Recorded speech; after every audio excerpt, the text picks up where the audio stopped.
Grell from the U.S. Forest Service. He'll be talking about sudden oak death. Charlie works with the Forest Service, indicated he's been there for a while, and I think he's ready to go. Thank you, Charlie.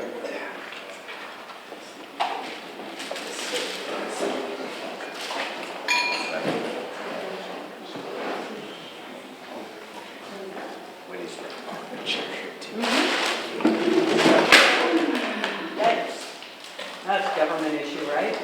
Library issue, yes. Library issue. Oh. Brian, can you draw That's that? probably a little hard to see, huh? Oh, I thought that's why you were in there. Oh yeah, so as you guys were just saying, my name is Charlie Grell. I'm the Sudden Oak Death Forester here in Gold Beach. I'm the only Sudden Oak Death Forester for the entire Forest Service. And then we have a couple that also work for ODF as well. I've been here for 4 years in this role, and I absolutely love it. There's really no reason for me to ever find another job. It's great work. Better. So we'll just go over a little introduction into what Sudden Oak Death is, what our sod program here that we do is, and some of the resources that are available for everybody to look at. So sudden oak death is caused by a non-native pathogen called Phytophthora ramorum. There is lots of native Phytophoras. In fact, it's a very understudied species. It's not well known. They're commonly called water molds because they act similar to fungi, but they're really more closely related to a brown algae. It was introduced into Oregon forests around 1998. It was in California forests in the early to mid-90s. It's a nursery introduced pest. We believe from Vietnam now is the most current science is where it came from on mostly the ornamental rhododendron trade. So we first discovered an infection here in Oregon in 2001 near Brookings, I believe on the just north of town. And then since then we've had an interagency team working on slowing the spread. The initial thought was to try and eradicate it. Unfortunately, that's no longer really viable, so we try to locally eradicate it, which really slows the spread down at that point. Did you say ornamental rhododendrons? Yeah. Okay, thank you. Unfortunately, people seem to not be happy with the color of rhododendron flowers we have locally available, so we have to import them in from other countries, and we move diseases around because of that. As you can see here, this little slideshow showing the kind of yellowish when it first starts. It's all tan oak. This is all dead tan oak now, and then it's completely wiped out and cut down. What area is that? So what's that? What area is that? That's right down around Brookings, just north of town, I believe.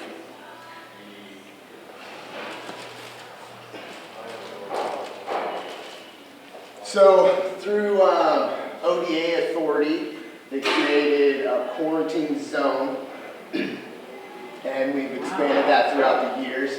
These are all single trees is what each one of these dots are that are positive for disease. The quarantine zone, it means that any material cut within that zone has to stay within the quarantine zone.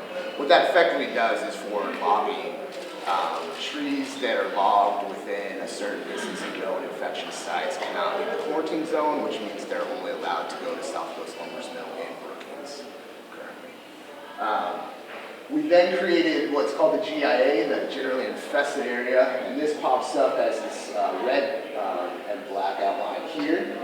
And what that did was the infection, as you can see, just got so heavy here that funding just didn't allow us to treat everything. So we created the GIA because it's Oregon law to treat infections. We then are allowed to not treat within the GIA to try and control the spread, especially to the north and east of it. I know with the Porterford cedar, the Forest Service developed a resistant form. Yep. Are they working on that at all? We'll get into that a little bit, and I can get into some specifics of why the POC one was so successful and why we probably shouldn't expect Tano to be as successful as that. So you see, this is the current extent of the spread. This is our current quarantine and the current GIA. Now what we have is 2 new infections outside this quarantine zone. We have one here that's near the Myrtlewood Trail on the north side of the Rogue River. And then we have one up here in Port Orford. So these are quarantine zones now. They're emergency quarantine zones in an attempt to avoid making the entire county a quarantine zone. And the one in the middle between Port Orford and the Rogue River? We do not currently. There's looking around Humbug State Park. There's some possible infections there. It's not known yet. What's that big orange area there? This here, Yeah. it's BLM land. Oh, okay. So the green here is Forest Service ground. The orangish yellow kind of color is BLM ground. Oh, so that's not all infected area, that's just No, indicating that's just BLM that's area? that's just Got it. BLM. Okay. British ground. And this big block here is the Checo Bar fire. Oh. It actually helped wow. us a little bit. Fire can kill it a little at times, so we found a few infected sites that were then within the fire perimeter that we no longer find the spores there. It affects much more than just oaks Yeah. and other trees. I see trees dying all over the place, you know. Those seem to be really sensitive. It does. Currently, well, when I started in 2019, the science said there was about 126 known host species. I believe that's up to about 155 now. Now, most of those species they're not really all that affected by it. They're not killed off. You get a little bit of slowed down growth, some tip dieback, some symptoms like that. They're usually not killed unless they're under like a larger, heavily affected tano. It's just raining a lot of spores down on it. There's some conifer species that are hosts as well, Douglas fir. So obviously that's a major concern for the timber industry. Grand fir can be a host. But again, they're not really affected the same way that tan oak is. White oak actually is an oak species that doesn't seem to be susceptible to it at all. Black oak, canyon live, tan oak obviously is our main concern here. Myrtle. Madrone? I believe madrone is on the list, but I've never seen an infection on a madrone. They get a lot of other, Yeah, the top of the road. yeah, and it's always hard to survey for this stuff too. The symptoms, most of them can be caused by a lot of other things. So All the firs that are dying along 101, is that just stress then? yeah, probably. So like Douglas firs and those, yeah, that's Because probably. this last couple of years, it's really taken a toll going north of the city. Up there. I mean, I'm just watching these trees die. Yeah, it's probably another stressor. I don't know what that is currently. I know that we tend to not have a big insect problem here because of how wet, kind of cold we can get and stuff, so that kind of keeps those down at times. But you see it dying from the bottom up. I mean, these firs there, each year they lose millions, there's just the top and then it's gone. Yeah, So yeah. is that just stress? Yes, some type of stressing agent. I don't know what that is. I could reach out to some of our pathologists and those and the entomologists and stuff and get their opinion on it.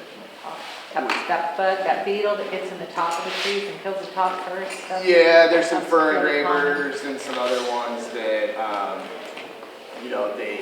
trees die in certain ways a lot of times specifically to what pest is causing that mortality, whether it's top down or bottom up and stuff. So yeah, the pathologists, the entomologists, they're definitely the ones that can get Are you going to show us what it looks like? Yep, absolutely.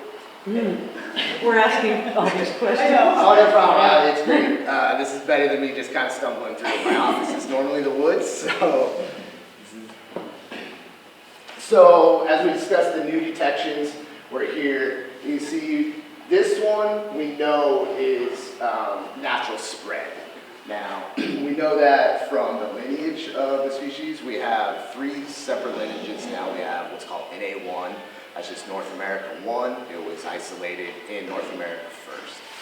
Then we had a second introduction at Cape Sebastian of EU1, which is European one.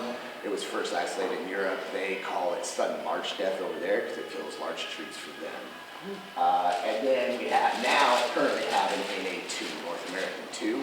It was previously only found in nurseries, and now we found it in the wild. This is how we know that Port Orford is a brand new introduction and not natural spread.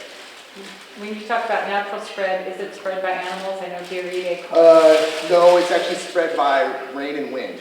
That's it, no It's the animal? most, no animal spread. We'll talk a little bit about the Port Orford cedar root disease. That's spread pretty heavily by animals. They're very closely related species. In fact, we call them sister Phytophtheras. They're the most closely related ones we know, but they act completely different as far as their spread. So how sudden oak death is spread is the infection is in the canopy with the spores, and once it starts raining, the rain splashes down, those splashes pick up spores into it, and it splashes onto interlocking branches of the next tree and spreads to that tree, and it just keeps moving that way. Those spores in those splashes will also get caught into the air column and pushed by wind, and that's how we know this infection here changed our science. We previously thought that it could only spread about 3 miles roughly in the wind column like that, and that site is about 6 miles from the closest known infection. So the science is always changing. We're always learning more. A lot of people bring up, can you treat in advance of the spread to try and stop it from coming into an area, like cut out tan oaks from a swath or something? But it's just not feasible, funding-wise mostly, but also because they could just jump it. I mean, the idea of doing a 6-mile light swath and cutting every tan oak out isn't feasible, and then we don't know, they might be able to jump that line anyway, and now you've done all that work and didn't affect the spread at all. So cause for concern, tan oak is a key species here for us.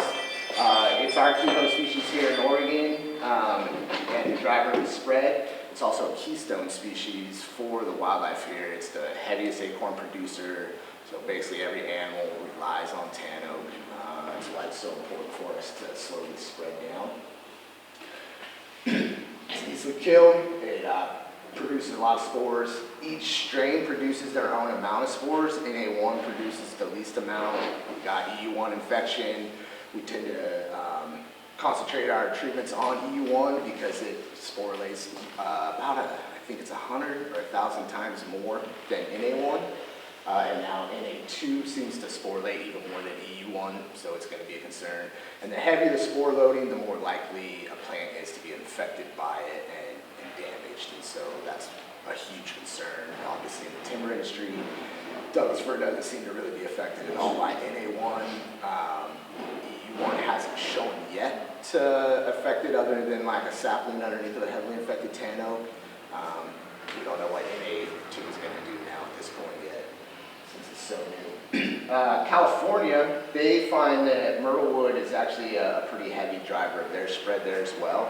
I'm not sure on the science behind it, but in Oregon we don't find it to be a driver of the spread. It usually doesn't really get infected here, and it doesn't seem to spread out once it does either from that tree. So the sod program here in Oregon Forest, we have a few things that we try to do. We do survey and detection, do delimitation of infected sites, treatment of infected sites, regulation and education, and monitoring and research.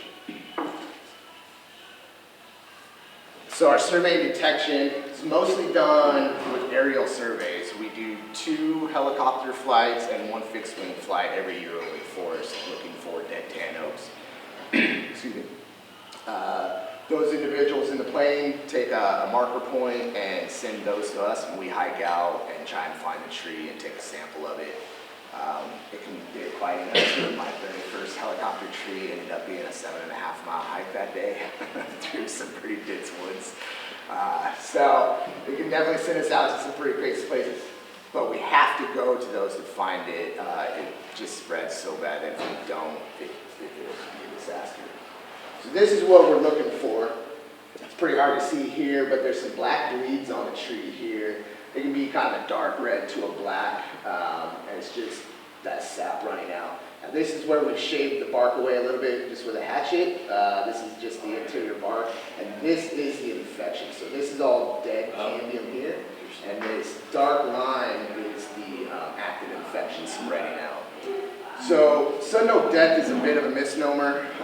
When it was first introduced into California, they didn't know what was killing off the oaks. They were seemingly healthy oak. Maybe a week later, it's completely brown and dead, and they didn't know what was causing it. Now we know that the infection's probably been in that tree for a minimum of 6 months, but probably closer to about 2 years before it showed signs of infection.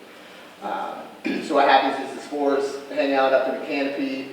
As it's raining, those spores run down the bowl of the tree and find some type of crack or wound to get into the cambium. That kills off the cambium, which effectively girdles the tree, and that's why it dies so fast. Once it's girdled, it girdles real quick.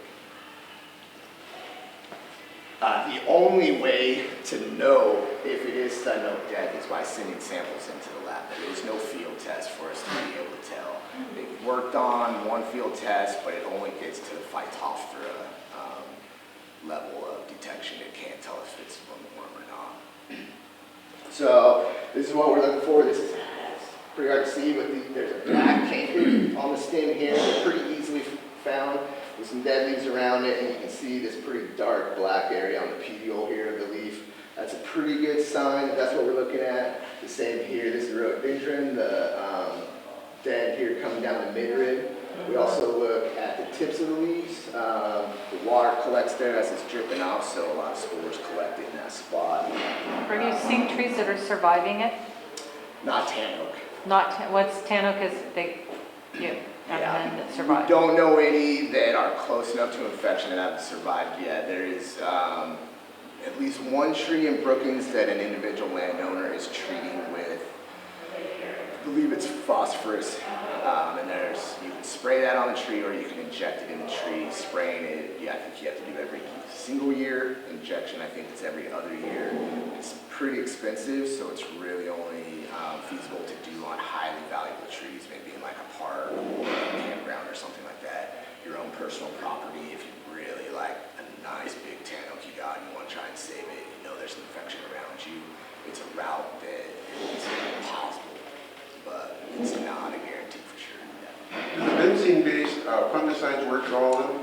Not that I know of, because it's not actually a fungus, would be my assumption of why. It's more like a brown algae, is it? Yeah, exactly. It has some characteristics that make it seem fungi-like. It creates a little bit of a netting, kind of like hyphae from funguses, but it's just something completely different. They're just spores almost completely. Oh. That's a pretty common look on a rhododendron leaf. It is. So that's, you gotta. But here again is the issue. So a lot of our native Phytopteras that these species interact with, they lose a little bit of tips and dieback and stuff, but doesn't kill the actual bush. Has the same symptoms. Right. There's also stuff that are not Phytopteras that have very similar symptoms as well. And what about the wild azaleas? Are they getting affected the same as the rhodies? I haven't seen that. Okay. I believe they're on the host list, but we haven't seen it. I had what I thought was an infection, and somebody from the state came out, took a sample, took it back, and said, no, it's not sun oak, it's a related. Yeah, they probably just call it Phytophthora species. But it's killed every single oak on my property, every single one of them. Yeah, there's a lot of them out there. Like I said earlier, they're very understudied. We basically don't know how many there are. There's probably thousands of species of Phytophtheras that we have no idea what they are. When we send our samples to the lab, it comes back as either positive, negative, or Phytophthora species. So if it's not Ramorum, but we don't know what that species is. So you can see here, this is Douglas fir. See, under a heavily infected tan oak, it gets a little bit of tip dieback, slows the growth a little bit. This is a grand fir, getting kind of the same thing there. Just a little bit of dieback, a little bit of slow growth. So then treatments. Our usual initial treatment is a hack and squirt herbicide application to the tan oak. The main reason for that is controlling resprouting. The longer that we can keep the trees from resprouting and growing in as a host in that spot, the better chance we have of actually eradicating it from that site. But if they're resprouting, aren't they healthy enough to live? No, you'll notice, so herbicide's never 100% efficacy when you do a treatment, so we always get at least some type of reach-round back in, and I've been into units where they have really poor efficacy and it's heavy sprouting, and they just keep reinfecting themselves. You'll find the infection on the sprouts, so they just kind of die back, keep growing a little bit, die back, keep growing a little bit. It doesn't affect the root system, so you have a full tree root system pumping up for all these sprouts. So it takes a long time for those sprouts to like keep dying off to take up the You would think they'd reserves. be working on trying to figure out how to not die though? Yeah. If they keep coming back, you know, that, Yeah. it seems like that would be what nature's doing. We're gonna just keep trying and trying on Well, this root tan oak system just, until we're yeah, I mean, resistant. as we probably all know, tan oak's a pretty heavy sprouter. You cut it Very. down, you don't do Oh, anything, ridiculously. it's gonna sprout back into the biggest Yeah. bush you can imagine. You can go check out here for the next little bit, my treatment site at the Myrtlewood Trail. We did not do a hack and squirt there because outside of quarantine, we wanted to treat as quickly as possible. It was in the summertime when chemicals typically not as effective. It's a systemic chemical that we use, so it needs to get moved around the tree down into the root system, and in the summertime. No, it's a hack and squirt, so we actually hack into the tree and squirt just a little bit right into the cambium of the tree. Okay. So it's not on the surrounding. No, it's a really clean application method. And so that site, our biggest reduction of spread is by getting the canopy down to the ground and out of the air. And so those spores are not high up in the air column. And so we didn't spray there, we just cut and piled at the time for a hack and squirt. We are planning to go back and spray, but it hasn't happened yet, so you can go see. I think I have like 10 We have foot notification sprouts. up that it's been sprayed if people wanna go there with their dogs and such. We will, yeah, we'll have some signs up and stuff when it happens. In the fall, there was a warning about bringing in wreaths from California because they could contaminate. Do you know whether So bringing in what? a wreath at Christmas? Oh, wreaths. At Christmas time? Because there was a national organization delivering wreaths on veterans' graves from the east, and the wreaths were coming in from Pennsylvania, and I'm just curious as to whether anyone in Oregon was given an opportunity to examine them to make sure that our forests weren't being contaminated. That I don't know. There was a scale or something? Yeah, honestly, I haven't heard anything about it. Our risk of infection from it would depend on what species they're using to make the wreaths and where they collected those from, how close to any known infection if it was something that would have. I don't think it was a can oak issue, it was just Yeah. a different issue. Right. Yeah, I don't know. I haven't heard anything about that. It's definitely a concern whenever we're moving plants around from their native environments.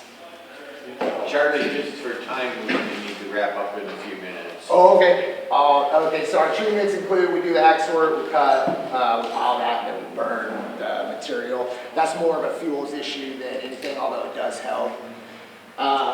We do, these outreaches like this, these talks. OSU Forestry Extension does a lot of webinars and used to do in person before the pandemic. I'm sure those will come back in too as well. This is the Port Orford site.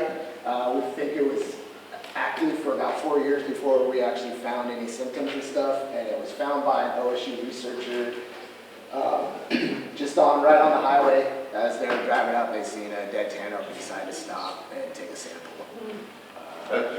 That's right behind my house. Yeah. And they're currently burning on Uh-huh. the property behind my house. And it got several of our members in the Yeah. yard, so. Yeah, and so we got some resources available. I can send these out to a list if you have a mailing list or something if you want. This is a solid website out of California. Or no, this is the Oregon website we have that has some really good information on it. shows all the regulations, what needs to be done if you have some timberland and you want to cut trees and stuff. That helps. This one is the California site, and then this one I'll show you some photos of. It's our ArcGIS dashboard, and it has some really good information on it. You can see you can click through different years and stuff. You can see, how many trees we've been to, how many samples we've taken. This map, you can pan around it, zoom in like on your house to see how close infection might be to your own property. And if somebody finds it on their private property, they contact ODF? 'Cause ODF, typically, yeah. I can come take a sample. It's really up to the landowner. ODF tends to do it. They do the treatments on private ground, not the Forest Service. And I personally like to not come on to people's ground unless they actually ask me to. Yeah. I'm curious about the rate of spread. We took the class in 2017, the Master Gardener class, and there was a lot of information, but it doesn't seem like it's increased dramatically since then. Would you say we have a pretty good chance of it being on the downwards slide, or would you say it's being aggressive? Yeah, I think it's still pretty aggressive. It's hard to say. I can say that this year we haven't had nearly as much found yet, but some of that's timing of everybody's time to be able to do it. We do the aerial flights. We also have high resolution imagery that we actually just look at on a computer paint and try to find dead tan oaks. Are you still doing the stream studies? Yep, and we do stream baits as well, and that gives us a pretty good indication. Well, we can find out if there's an infected tan oak within about 50 feet of that stream. It's really what it tells us. Then we hike up the stream and try and find it. You can give him the opportunity to let people leave if they have to, Yeah. but he can stay and answer Okay. questions. Yeah, I If I would, absolutely. if I would do one thing though before, Mhm. we do a drawing. If you could pull one of these and then read the number, is it the last three? That's 3, 610, What was it? 610. Not mine. There, the ones I gave you. And then anybody wants to leave, I brought some handouts here too. There's a couple different handouts for sudden oak death. There's also a couple for Wilford cedar root disease. So back when I worked for the Good Forest bar, Service, yeah. girdled the Portland cedar trees Uh-huh. to prevent it because it came up from the bottom. Yeah. But you can't do that with this because it's coming down from the top. Yeah, and that girdling of the POC, we found that because Didn't work. it doesn't do anything because Yeah. it's a root disease anyway. So Right. Yeah.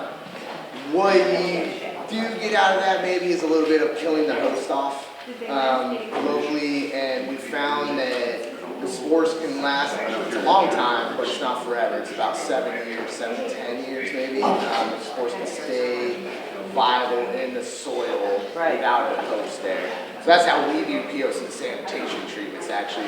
It's supposed to spread along roadways, and so we go in and we cut out a distance of all the porous along the edge of that roadway and stuff, so. And it's not spreading the same as it was, correct? It's calmed down some, I think. A lot of that is But they we all have died. a pretty heavy resistant. We have a really good resistance program. So at Dorina, they grew out resistant I have trees. planted on my property. They Yeah. they now have some lineages that are in the lab setting 100% resistant. Oh, nice. So they grow out some seedlings, they put them in an inoculation chamber, and they all survive. Now, are they gonna have that same efficacy in the wild? Probably not that high, but still pretty high.